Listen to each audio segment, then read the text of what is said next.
I've been doing some reviews on a few different kinds of movies lately, but why don't we return back to where I'm happiest and where I think you're happiest, and that is classic exploitation. The last Jess Franco review that I did, people really seemed to like it, so we're back again talking about another Jess Franco film. Today we're going to be discussing Vampyros Lesbos.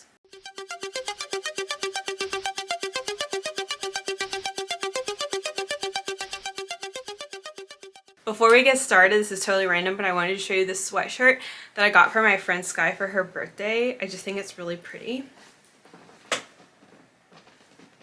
It's a bubblegum pink Jennifer's Body sweatshirt. This is from Ghoul Cemetery, and it's just so sick. I wanted to show it to someone who would appreciate it, which might be you, so it's awesome. Anyway, so yeah, we're gonna be talking about Vampyros Lesbos.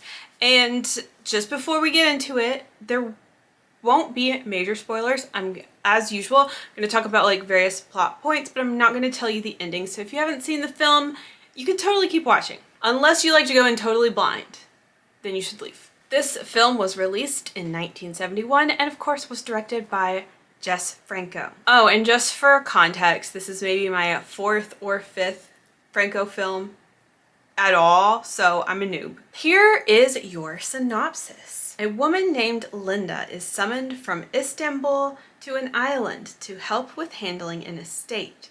There she meets a countess named Nadine, who is no ordinary woman. Or as Letterboxd puts it, an erotic horror tale about a vixen vampiress seducing and killing women to appease her insatiable thirst for female blood. Let me break down this cast for you.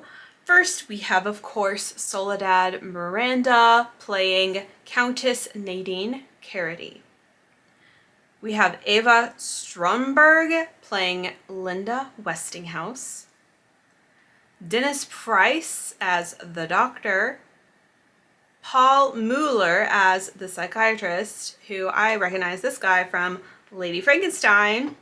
Jose Martinez Blanco as Morpho.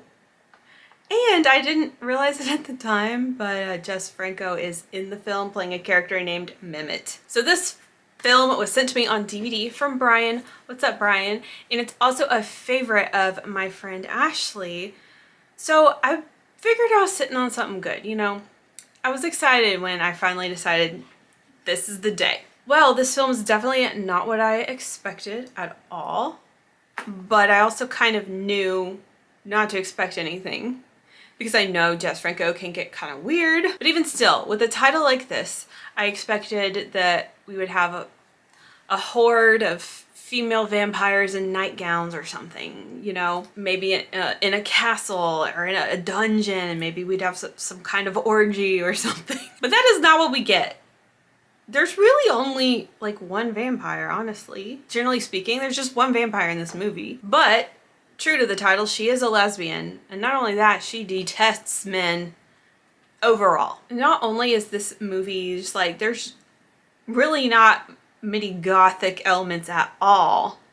This is actually like a seaside vampire movie. This is very beachy and sunshiny. So it's original. So this is a vampire movie, I guess, but it's not really a horror movie. I keep saying that lately, but it's not really a horror movie. Am I wrong? And the tone is very confusing. We have this air of like foreboding and danger combined with this very emotional performance by Soledad, yet nothing awful really happens. Not really. And furthermore, this freaking score, this soundtrack is upbeat, swinging, good time, fun that rivals Vengeance of the Zombies in terms of like cheerfulness, misplaced cheerfulness, honestly. And this upbeat soundtrack, I also found that it kind of contradicted the extremely slow pace of this movie. Yes, it is slow, slow, slow. Even the sexy scenes are slow. And while there was definitely more substance to the story, like stuff's actually happening and things, there's more substance to the story than I was expecting. It still feels kind of pointless and wandering. It definitely challenges logic. You have a lot of like strange cuts and transitions and stuff. And there are many, many holes in like what would be normal brain function, okay? Like, why is Linda going on a trip without luggage? Why does Linda get nude with her client within 5 minutes of meeting her? How many times is the camera gonna zoom in on moths, scorpions, and kites? You could nitpick this movie forever, but that's not why we watch this stuff, is it? So just like to give you an idea of the goings-on as I interpreted them. Linda, she's working for an attorney. She gets summoned to the Countess's property to help with her estate stuff. The Countess drugs Linda and they fool around, and then Linda gets amnesia and then she goes home. Oh yeah, and there's like a little bit of talk about Dracula. He's like name dropped a little bit. Anyway, so Linda goes home, but then somehow goes back to the island for some reason, and also the Countess is in love with Linda. And that's pretty much all that I'll tell you, so as not to give things away. There's like a whole lot of branches of this story that like don't really matter. Like there's a doctor in the story and the doctor actually is somewhat of a vampire expert.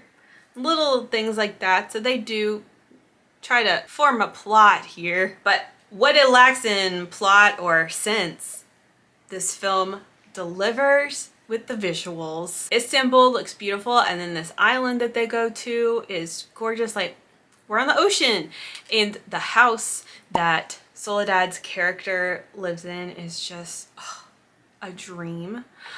I was drooling over this, and the decor in the house, it's like mostly white and like a little bit of black and then a lot of red accents, so it was very vampire appropriate. Oh, and you know, if a film has noteworthy makeup or fashion and things like that, like it brings it up several points in my world anyway. So and the women, of course, are beautiful. Both of them, Soledad and Ava, who plays Linda, are just so nice to look at. The film also has a lot of style in the way that it is shot. We have a lot of like extreme close-ups, and I noticed they played a lot with like reflections in windows and things like that. It was all really nice. Lots of, you know, screenshotable moments. And of course we have to talk about Soledad Miranda herself. The shining gem of this movie. She carries the film. She has a way of creating something out of nothing. As I watched her in this movie, it just looked like everything that she did was art. Like every movement of her body was art. If her hair like fell across her face, it was art. But I also really did enjoy Ava Stromberg. I want to see more of her movies. She just has this very like 60s German beauty. I guess she's probably not even German, but like she has this very 60s Euro beauty. I guess talking about the two beautiful women is a nice segue into the topic of the sex in the movie. I'm inclined to say there's not much of it. There's not much sex in the movie because it's more like just a bunch of caressing, and it's very slow.